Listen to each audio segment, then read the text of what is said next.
شادی کے لیے کوئی اچھا عمل بتائیے، اچھے شوہر ملنے کے لیے کوئی دعا یا وظیفہ۔ یہ کسی خاتون نے سوال پوچھا ہے۔ دیکھو میری عادت ہے میں صحیح جواب دیتا ہوں، ٹھیک ہے، میری عادت ہے کہ میں کوشش کرتا ہوں کہ سیاسی جواب نہ دوں، جو بات صحیح ہے وہ کر دوں۔ تو یہ جو آج کل خواتین کی شادی نہیں ہو رہی، اس کا حل یہ نہیں ہے کہ خواتین وظیفے پڑھنا شروع کر دیں۔ میں ایک دفعہ مسجد میں تھا، وہاں تو ایک خاتون نے وقت لیا کہ ملنا چاہتی ہوں، بہت بڑا مسئلہ ہے، اپنی بیٹی کو بھی لانا چاہتی ہوں، اس کے رشتے نہیں ہو رہا ہوئی، بہت پریشان تھی وہ، میں ٹائم نہیں دیتا کسی کو، لیکن اتنا زیادہ بیچاری پریشان تھی تو وہ آ گئی۔ وہ جب گھر میں آئی ہیں تو میں نے بٹھایا ان کو، میں نے کہا جی فرمائیے۔ تو انہوں نے کہا میری یہ بیٹی ہے، اس کی عمر ہو گئی 30 سال اور رشتے نہیں ہو رہے، بہت پریشان ہوں، کسی نے جادو کر دیا، کسی نے یہ کر دیا، کسی نے وہ کر دیا۔ میں نے کہا کہ آپ کی لڑکی کی یعنی ایجوکیشن کیا؟ انہوں نے بتایا ایم اے کیا ہوا اس نے۔ تو میں نے اس خاتون لڑکی سے، پردے میں تھی وہ، کہیں ایسا نہ میرے خلاف ایک کلپ ابھی چلا دیں گی، وہ پردے میں تھی دونوں، اور نہیں بھی ہوتی تو یہ ان کی ہیڈ ہے، اگر پردے میں نہیں آتی تو وہ ان کے خلاف کلپ چلانا چاہیے تھا، مولوی صاحب کے خلاف کلپ کی پھر بھی کوئی سمجھ آ رہی ہے بات؟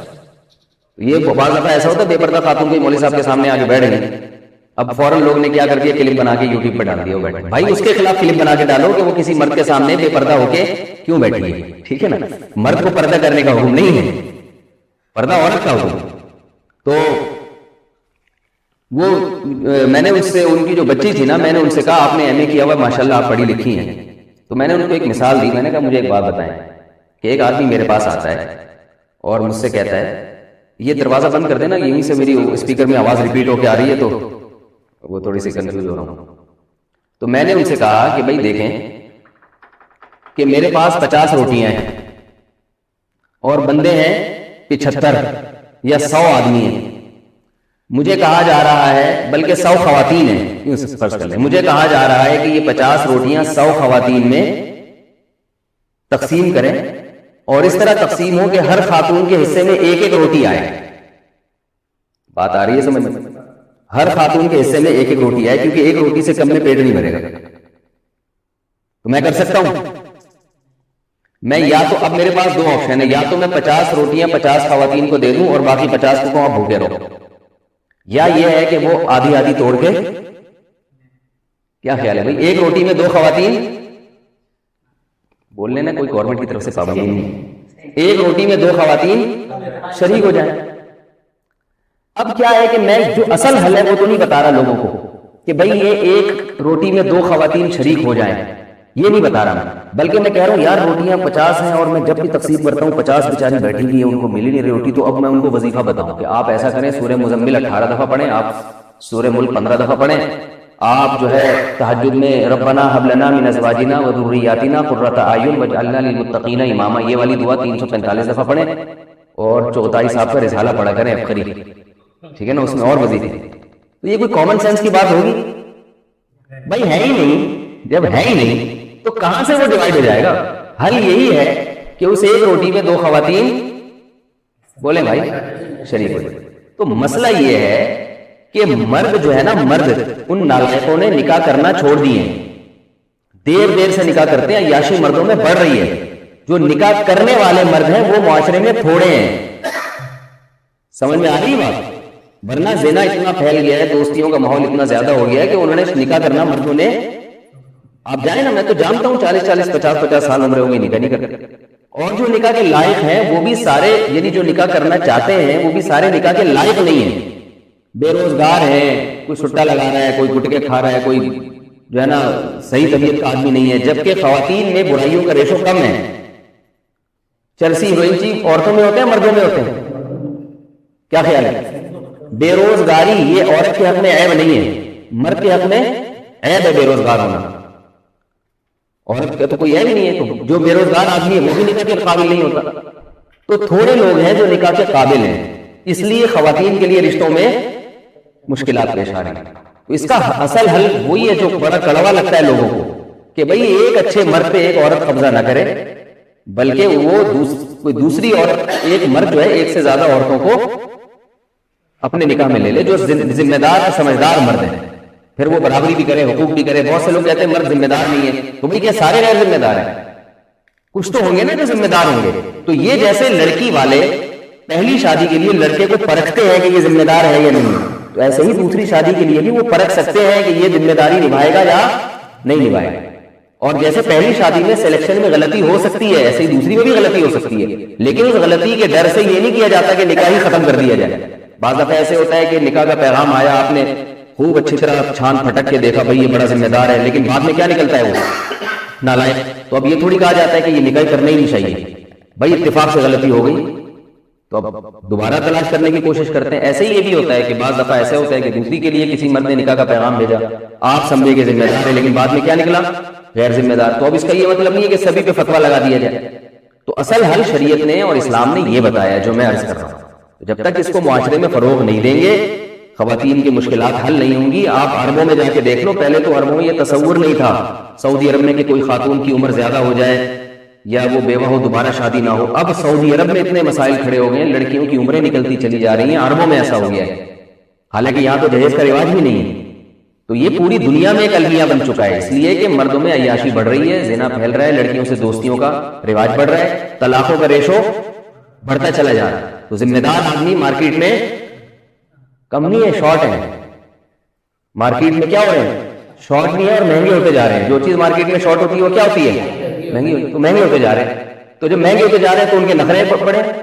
کوئی اچھا لڑکا آپ کے خاندان میں ہو تو وہ جب لڑکی نکاح کا لڑکی کے ابا اس سے بات کرے تو وہ اتنی پنچایتیں کرتا ہے نا, مجھے لڑکی ایسی چاہیے, اگر وہ قوم بھی وہی ہو اور شکل و صورت بھی ایسی ہو, بہت زیادہ وہ ذرا سا کھاتا پیتا لڑکا ہو نا, اگر تعلیم اچھی ہے تو اس کے نخرے دیکھیں آپ, وہ کرتا ہی نہیں. تھوڑی سی بھی ٹیڑھی میڑھی لڑکی ہوگی, تھوڑا سا رنگ دبا ہوگا, ذرا سا وزن زیادہ بڑھا ہوا ہے, ایک اسٹینڈرڈ بنایا ہے بھی اتنے کلو وزن ہونا چاہیے.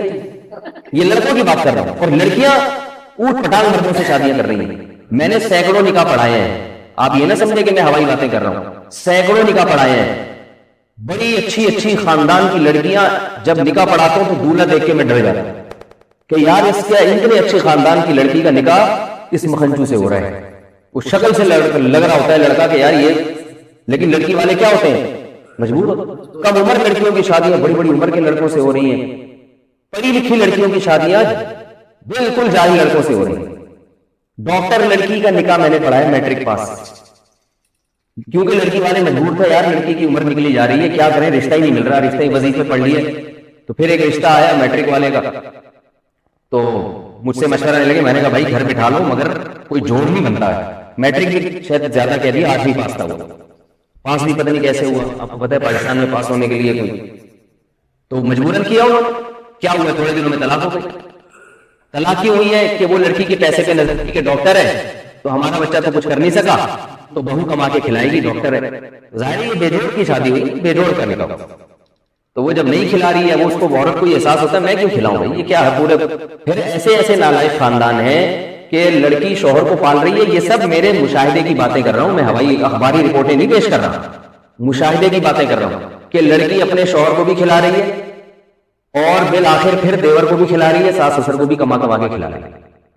ایسے ایسے آپ دیکھیں یہ کلچر ہمارا بنتا چلا جا رہا ہے. تو اس لیے جو گراؤنڈ ریئلٹی ہے نا, اس سے آپ آنکھیں بند کریں گے تو آپ, جیسے وہ کبوتر جو ہے نا بلی کو دیکھ کے آنکھیں بند کر لیتا ہے, وہ یہ سمجھتا ہے کہ جیسے مجھے بلی نظر نہیں آ رہی, اب بلی کو بھی میں نظر نہیں آ رہا ہوں. تو یہ کبوتر کی بھول ہے بھائی. آپ کی آنکھیں بند کرنے سے دنیا اندھیری نہیں ہو جاتی, باقی سب ویسے ہی ہوتا ہے جیسا ہو رہا ہے.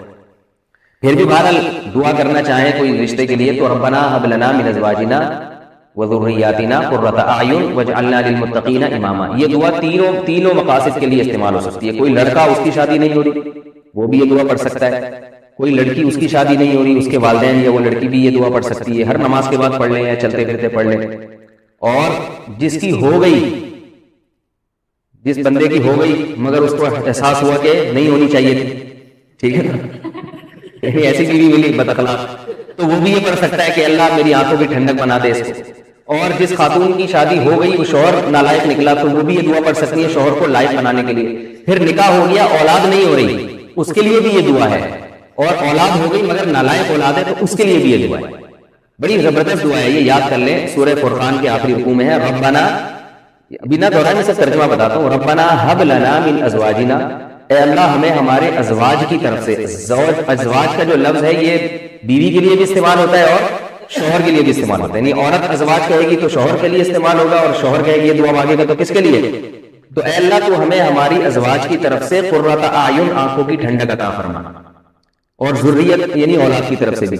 تو آنکھوں کی ٹھنڈک جبھی ہوگی نا جب بیوی ہوگی، تو یہ کنواروں کے لیے بھی ہے، اور شوہر آنکھوں کی ٹھنڈک جب بنے گا جب عورت کا شوہر ہوگا، تو یہ یعنی شوہر کی ملنے کے لیے بھی اچھی دعا ہے۔ اور پھر شوہر نالائق ہے تو اس کو آنکھوں کی ٹھنڈک اللہ بنا دے، اس کے لیے بھی ہے۔ پھر اس میں ذریات نیک یعنی اولاد کے لیے بھی ہے کہ اولاد کو بھی آنکھوں کی ٹھنڈک بنا، تو اولاد ہوگی تو آنکھوں کی ٹھنڈک بنے گی نا، تو اولاد ہونے کی بھی دعا ہے، اور اولاد اگر بگڑی بھی ہے تو آنکھوں کی ٹھنڈک نہیں ہے، آنکھوں میں اسے دیکھ کے مرچیں لگنا شروع ہو جاتی ہیں، ٹھیک ہے نا، ایسا نالائق اولاد ہے تو اس کے لیے بھی ہے۔ تو اس لیے یہ سورہ فرقان کی دعا ہے، آخری رکوع میں ہے، ربنا هب لنا من ازواجنا وذرياتنا قرۃ اعین واجعلنا للمتقین اماما۔ اور اس میں کیا ہے؟ اے اللہ ہمیں متقین کا امام بنا دے۔ اس کا کیا مطلب؟ ہمارے ماتحت جتنے ہوں سب نیک پرہیزگار ہوں، کیونکہ ہر ایک کے ماتحت کوئی نہ کوئی ہوتا ہے۔ ماں باپ کے ماتحت کیا ہوتی ہے؟ اولاد ہوتی ہے۔ تو اللہ ہمیں پرہیزگاروں کا امام بنا، یعنی ہماری اولاد کو کیا بنا دے؟ نیک بنا دے۔ شوہر کہہ رہے میری زوجہ کو کیا بنا دے؟ نیک بنا دے۔ تو یہ ساری اس بڑی جامع دعا ہے، اس لیے اس دعا کو مانگنا چاہیے۔